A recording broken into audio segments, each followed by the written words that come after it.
Hello hi नमस्कार मंडळी, सर्वांचं स्वागत आहे गावठी वडवा चॅनलमध्ये.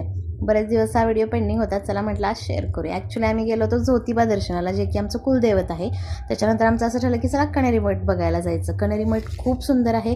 तुम्ही कोल्हापूरला आलात तर आवर्जून कण्हेरी मठला भेट द्या. कण्हेरी मठाला सिद्धगिरी मठ असं सुद्धा म्हणतात. कोल्हापूरपासून काहीतरी 12 किलोमीटर आहे. खूप छान आहे. आमचं एंट्रीच एवढी सुंदर झाली. एंट्रीलाच आम्हाला दर्शन झालं ते आपल्या विश्वाचे पालन करते म्हणजे विष्णू भगवान यांचं, जे की शेष नाग विष्णूची शय्या आहे ज्यावर ते विश्राम करतात. असं सुंदर अशी शिल्पकला ती साकारलेली आहे. त्याच्यानंतर घोडा, हत्ती, गाई असे छान असे खूप छान शिल्पकाम केलेलं आहे की इतकं प्रसन्न वाटलं. त्याच्यानंतर आम्ही महादेव मंदिरात गेलो. मंदिरात पण खूप छान प्रसन्न वाटलं. त्यामुळं कण्हेरी मठला तुम्ही नक्की भेट द्या आलात तर. हा पार्ट 1 आहे. या पार्टमध्ये 1 तुम्हाला मी थोडे असे भाग दाखवणार आहे.